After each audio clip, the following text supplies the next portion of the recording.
Hello YouTube, my name is Ian. I go by Alchemy on the YouTube channel for music production, but I have recently gotten back into Yu-Gi-Oh! And I've got a very interesting deck profile that I wanted to share.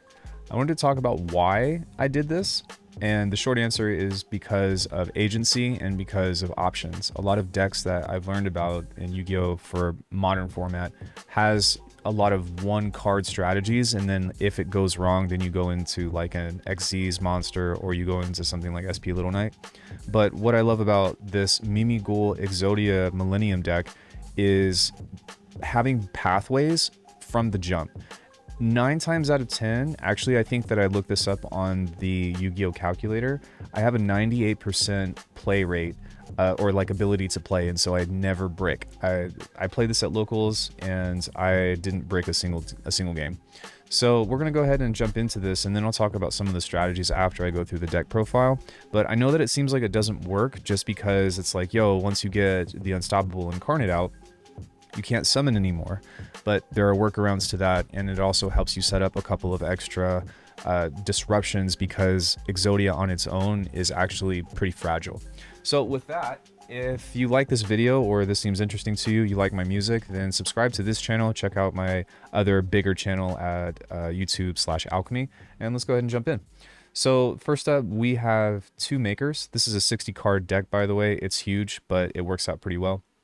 So the thing with Maker is that you don't usually want to normal this if you don't have to, but acting as a body to get another body to be able to special summon is totally fine. It can obviously search, and then if you want to flip other cards up, their main phase on, when it's not your turn, this is something that can be extremely helpful. So the next ones are 3 Archfiend. And the thing with Archfiend is that you kind of want to almost always, if you don't have one, pull this from Maker. And once you start to use the Maker, you usually have the next one that you can see here, which is the Dragon. And choosing between these two acts as a really big extender to get into your Xyz. So if you flip this on their side, it flips up, they discard one card, you get to draw one, and then when this is on your side of the field during your main phase, you can go into a spell or trap, which is pretty nice. The other thing with this is that if you give it to them and it flips up, then it destroys all of their face-up monsters on the field. So these are kind of like must plays when it comes into the Mimighoul engine. I honestly think that the Dragon is most likely the best choice out of all of these when it comes into just having something, because it's like a free Raigeki and you can just place it on their side of the field. So next up, we've got 2 fairies. I'm going to go ahead and just kind of stack these in here. I like Fairy because it's an extender, and then also it helps you out if people are doing special summoning from the hand when it's on their side of the field. So when it flips up, it says that any monster that is special summoned from the hand can't activate their effects on this turn. So you can see that this locks them out from a lot of plays, especially when you start getting something like Dungeon up, which is really nice. Slime, again, is also an extender. I thought about trying to get the armor in here because having that extra body really helps to get both Xyz monsters out if you go down that pathway. But to be honest with you, for the most part, getting into Slime and then just figuring out a way to even just... If you can get to Mimighoul Room and you have Exodia on the board, then the good things are happening. So if you have like Room, Dungeon, Exodia, maybe even like an Azaroon or something, if you are citing that in, then like you've got a really nice set of negates that are not centered around summons. So that's pretty much it for the monster side of the Mimighoul stuff. We're gonna go ahead and talk about the Exodia stuff now. So I'm only playing one golem, and that's because it's really just to serve as a body. And for the most part within this, because we have the Heart of the Blue Eyes, which we'll be talking about in a second, a lot of times this is just an extender for something from Sangenjin to be able to special summon. Okay, cool. I go grab my Sangenjin. If I don't have a Weju Temple, it gives me an extra summon, and that gets you into some really cool stuff like what we have in our extra deck in case if you want to go that route, or in case if, what happens if they play Dimensional Barrier, because that's the thing, right? So this is a 3 of. This is the best card that gets your engine started, in my opinion, because it costs nothing and it acts as another disruption that you can put into your graveyard. So as you can start to see when I start unfolding the rest of the monsters and talk about the strategy and stuff, you'll notice that we're starting to build things on their board, we're building things on our board, and we're also trying to build stuff that is within the graveyard. There is no dimension shifter inside of this deck profile in particular. It doesn't need it, but for whatever reason, if you do want to play that in, you can side that in. We'll talk more about that here in a second. That being said, this is such a good card. It's helped me out a lot in my locals, just because you can, of course, send it to your graveyard. And then if a level 8 or monster with 3,000 or more attack comes up, then you can return this from your graveyard and destroy that card. You gotta have to play around it because a lot of times these days with those kinds of cards, like they almost always have some kind of negate, but it's still better to make them waste a negate on bringing this back than not having it at all and using it on a monster effect during your turn of what's on the field. Because if it's on the field, it's live, right? So, yeah. All right, next up, we've got a meme here. Shout out to Xander for helping me collect the quarter century rare Exodia pieces. So we've got 4 QCRs and 1 common. I just find that to be funny, and I can't wait to show people the updated list from that. There's nothing much to say about that. Please don't try to rely on winning that way. It's never happened for me in the time that I've owned this deck. So, Sangenjin is probably the best monster from the Millennium deck because it gives you another body search. And the reason why that is so important is because all of these are special summons. And because of that, it gives you a free normal summon. So if you're running a package like Mimighoul, then you can utilize your normal summon and start special summoning off of that. Let's say they Nibiru it, whatever, and you have a Sangenjin. Boom, you play Sangenjin, special summon that, get another one. You can play another Sangenjin and get 2 level 8 monsters for Xyz, whatever. And it works out really well. And there's a really awesome sauce tech that I'll talk about here in a second. But yeah, this card, you can, all of these Millennium cards, you can place in your spell and trap, and it's treated as a spell and trap until you activate its effect, which I would say graduates it into the field spell zone. Then it has the effects to search for other things. So the Golem gives you the Wedju Temple, and also if it's successful, then they cannot negate a Millennium Ankh. If you get the Sangenjin, then you can go get another Millennium monster, and then I'm playing 2 shield. If you get 2 shields, or sorry, if you get shield, then you can search for a Millennium Ankh. So it might seem like counterintuitive, but sometimes depending on what you're doing, it might actually benefit you to pay life points even when you have an Ankh. And I'll talk more about this in a second, but you'll notice that I'm playing a Psychic and Punisher. So this just gives us another body to mess with, especially if you're going first and you've got, you know, an Ash Blossom in your arsenal. Because if you can get a Sangenjin out and you can play Ash Blossom, then that gives you access to the Psychic and Punisher. And this, if your life points is equal to or lower than your opponent's, they can't activate it with card effects, which means you get to keep this on the field whenever the Exodia comes out. So onto the traps. We've got 1 Obliterate Blaze, and this is just kind of a staple. Like, it just makes sense to have it, especially when you're trying to end the game. In fact, I actually favor 2 Exods. I do think that the Exod is the better card, especially if you're going up against somebody like Yubel or whatever. The thing is like if your opponent has a Nightmare Pain up, you hit Obliterate Blaze, like, yeah, okay, you might be able to do Nightmare Pain or like to break their Nightmare Pain, but it's actually like a lot more disruptions to try to work around just from destroying their back row, where this just gets rid of everything. And it makes it a lot easier to try to play around. Yeah, I will say that the biggest weakness to this deck is most likely board breakers like Super Poly and Lava Golem, because you do have a free negate with Exodia, but we'll talk more about that in a second.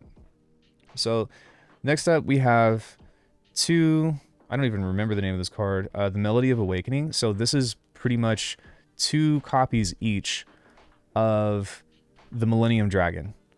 And you discard a card, and then you can get up to 2 dragon-type monsters with 3,000 or more attack and 2,500 or less defense. So this can get you double bodies for this. It doesn't make sense to not play this to me, just because it is another 1-card extender.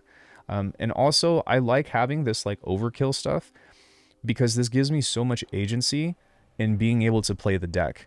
You know, they negate this, okay, that's fine, we go here. They negate this, okay, that's fine, we go into the Mimighoul engine. Unless if they have like 10 or 12 disruptions, chances are you are going to at least have some kind of inboard. And not just that, but your inboards are going to vary or can vary a lot. And that's why I love this deck, is there's so many options.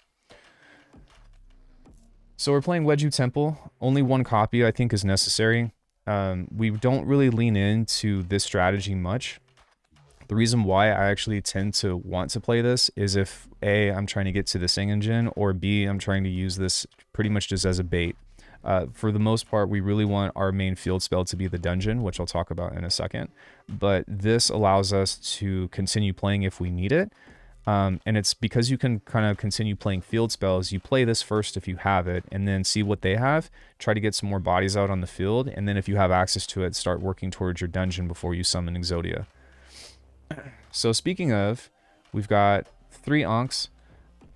Absolutely necessary to play these. And these are cheap too. I think they're like $5 a piece. So if anything, like, if nothing else of this deck and you're like, I don't want to play anything else, play the Onk, play the Dragons. And then the Sangenjin, then the Shields, then the Golem would probably be on your priority list if you want to try to mix this deck up. I do like playing 60 cards. It's not, well, I don't like playing a 60 card deck, but having this ratio has worked out really well for me.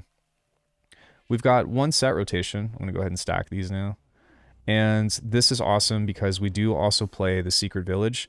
And if you are in a bind, then you can give them Secret Village, and then you can either pull out Wedju Temple or Dungeon. So that's another disruption that you are adding. You've got Dungeon up. You have a face down card on their side of the field. Then they have a Secret Village that's face down that they most likely don't want to face up. Then you have a room on the back row. So the control aspect that you're getting into is not giving them very many options to work with. And I have been successful with this in several games, and it's been nasty. We got Raigeki next. Nothing much to say there. Secret Village, kind of like what I talked about before. The only time that you should play this is if and when you have your Exodia out. Not last week, but the week before, I was just playing, I think I was just playing Exodia, but I tried to normal summon this, the Exodia head while this was out, and somebody was playing Rescue Ace, and they destroyed it as soon as it got on the field, and that messed up my entire game, and I was scrambling. I ended up losing that game, so lesson learned. Don't play this until you have Exodia out.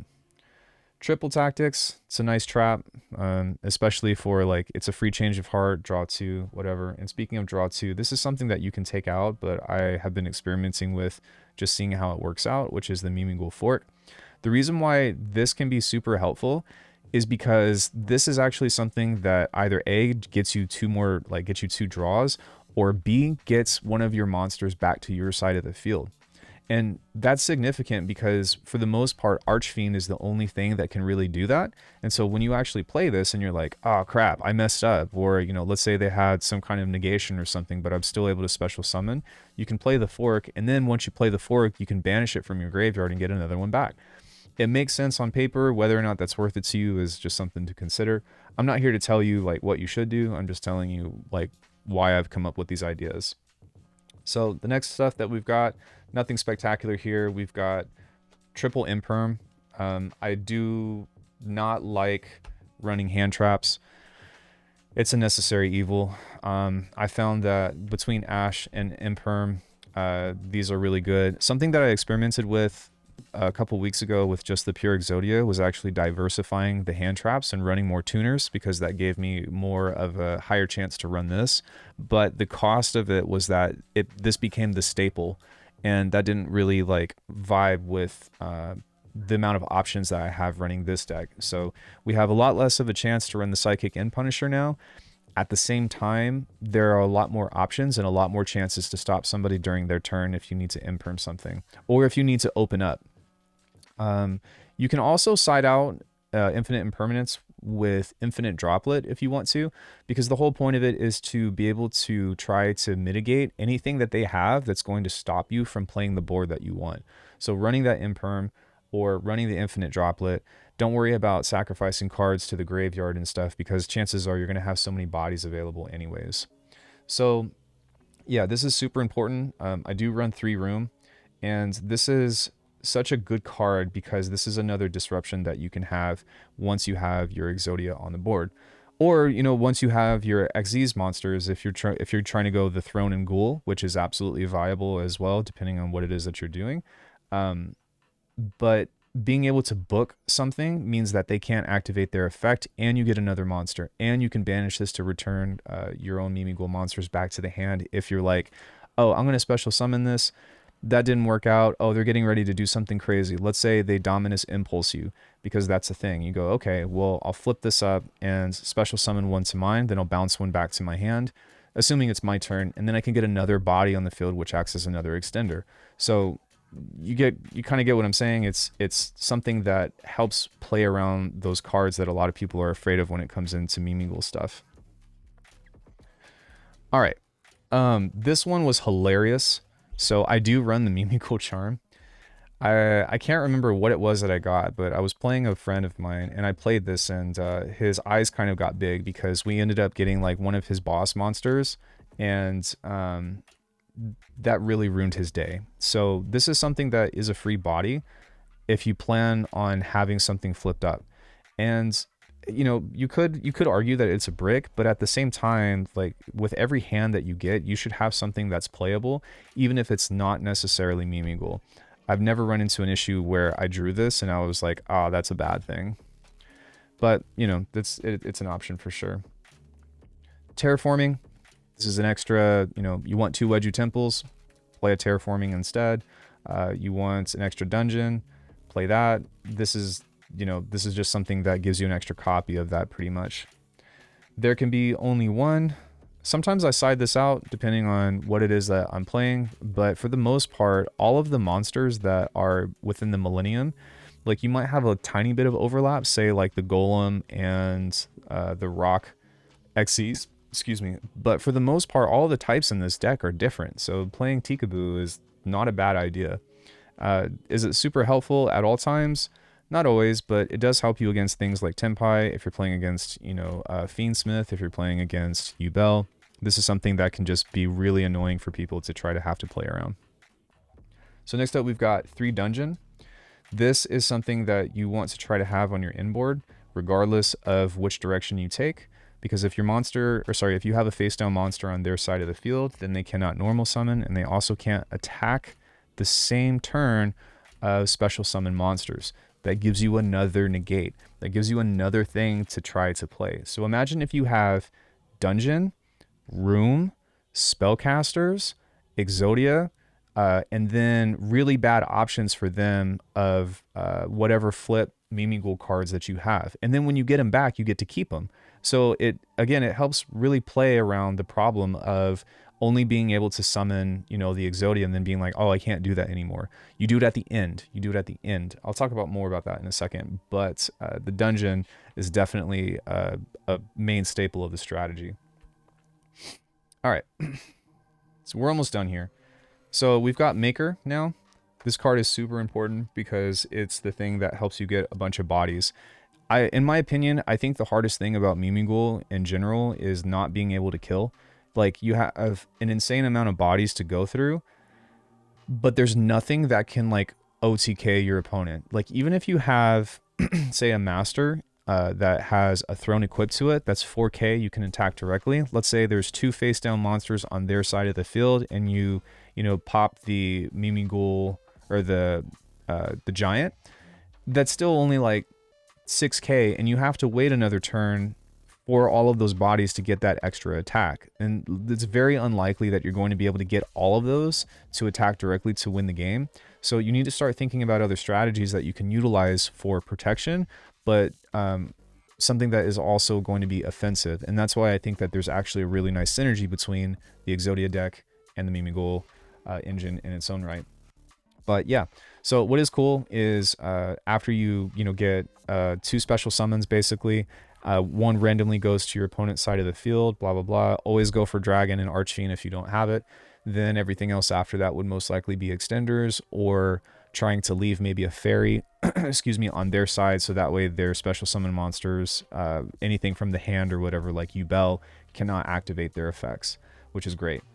You can also banish it to flip a card face up, so this can act as a pseudo master if you need it to, and can sometimes help you out in a pinch if you need to use a dragon on them or something to blow all the monsters up on their side of the board. And finally, this is the last of the hand traps. Sorry, it's not a hand trap, but it's a board breaker, and so I like to run a mix of both board breakers and hand traps in general because, again, we have the agency factor. So if you have polymerization up, or you set polymerization, or it's on your turn and they've got something that's crazy, right? These are things that are really easy to activate, either for your monsters or for something that's for them. And there's not very many super poly targets, or that's one thing that I'm like trying to look into to see if maybe I have some other options of like, oh, let's say I have a dragon up. All right, well, I know that this is going to be easy to play or something, but I need to do more research.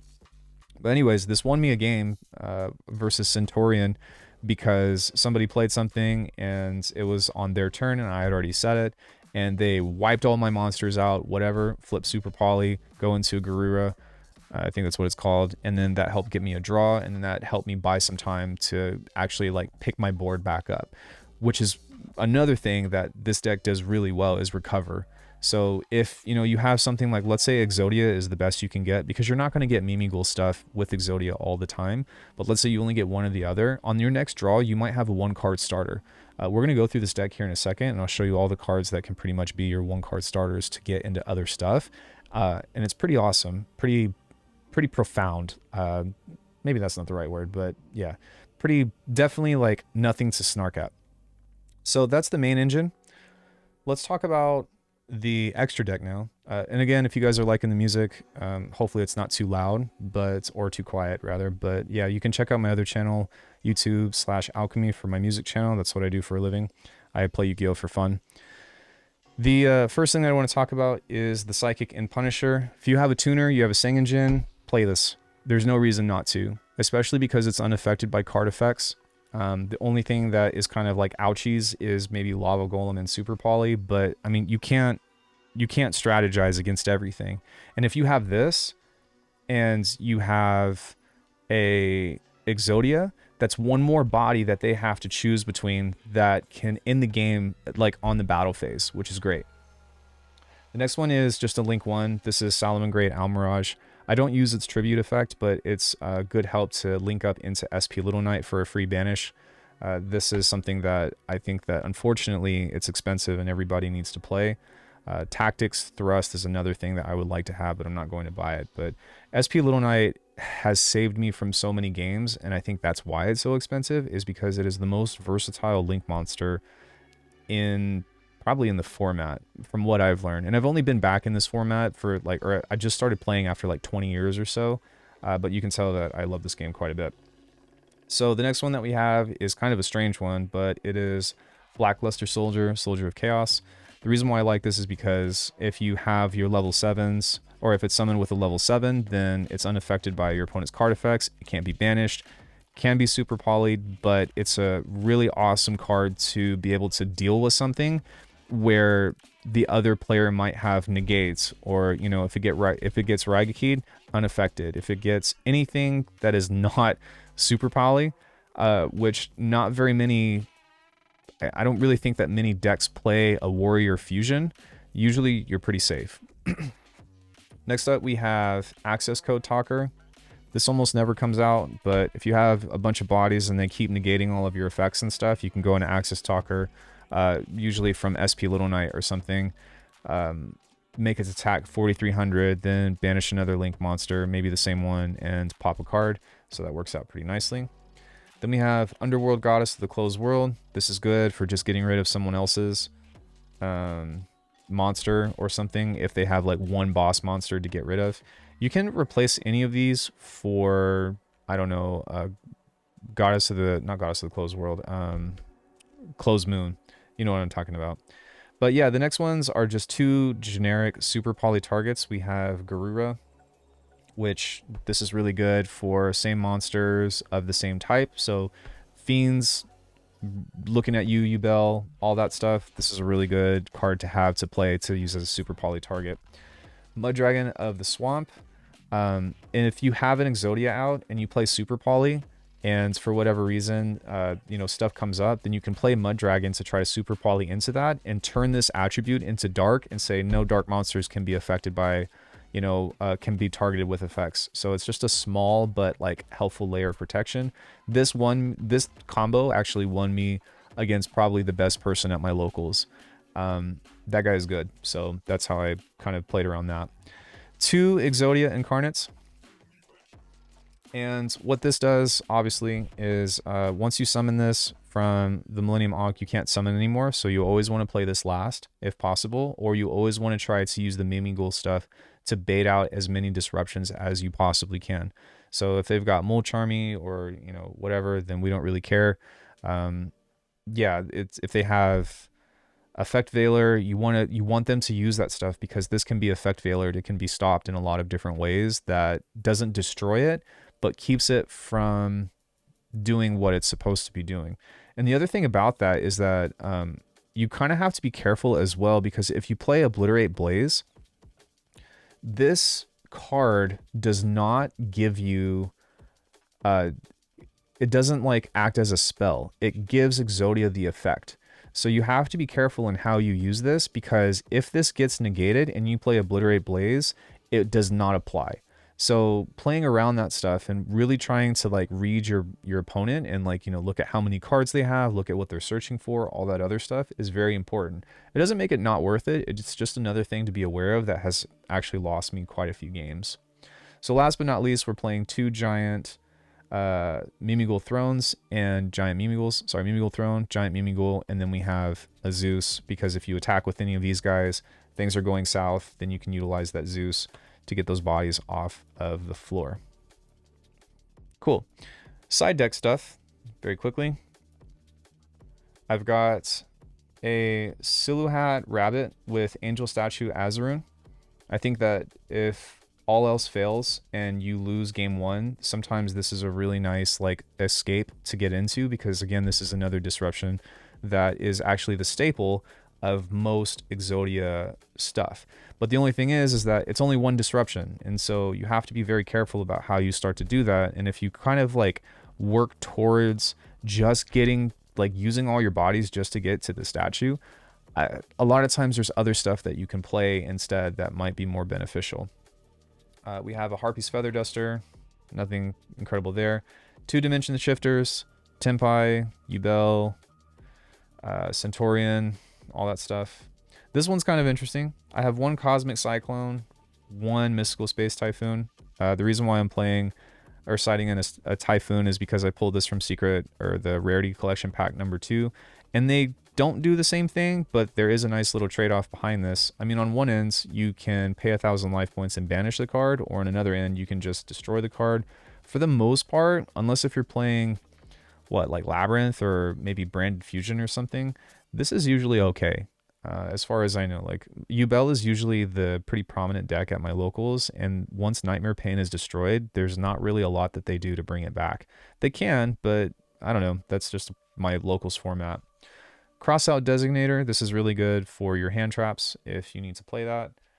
Called by the Grave, if they Mole Charmy something and you know that they've got it, then that would probably be something that you would want to play.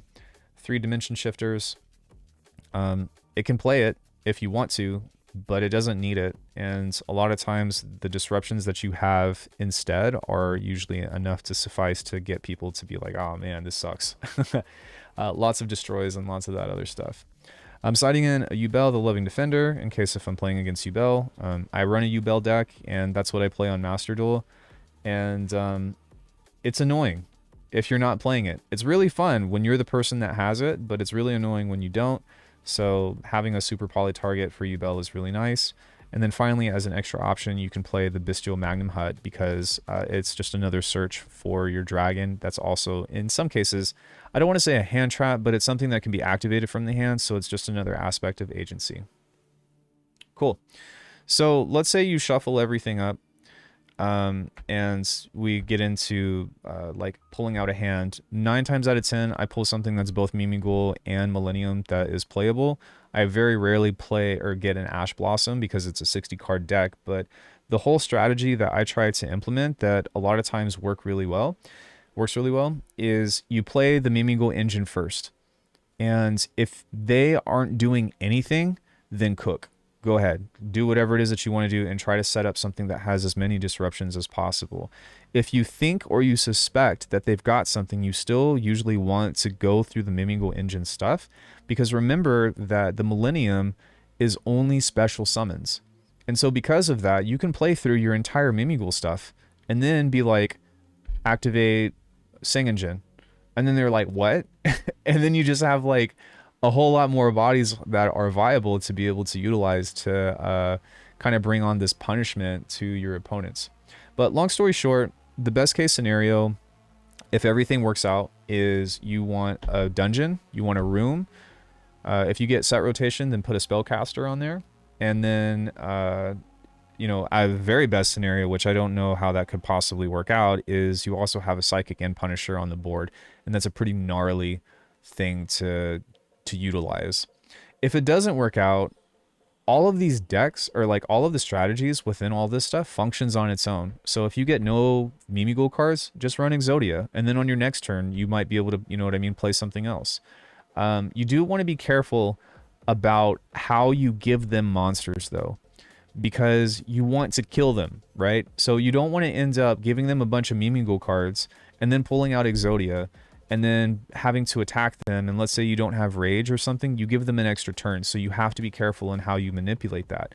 At the same time, if you can play into the strategy well with giving them something like a dragon, right? Let's say you've got Exodia up, it's turn 3 or something, you survive the turn, and then you give them a dragon, you got an Archfiend, you play the Archfiend, you flip that up, make them destroy all their monsters, that's game. You know? Oh, it doesn't go well, you play Exod. You know what I'm saying? So it gives you a lot of options to work with that doesn't have to branch into a single line of strategy. And I think that one of the most annoying things about Yu-Gi-Oh! Is getting hand trapped to where you have nothing else to play. This deck isn't perfect. It doesn't give you all of that, but at the same time, it has a lot. It has a lot of opportunity, a lot of plays around negates and stuff. And for that reason, that's why I enjoyed playing this at locals and all that other stuff.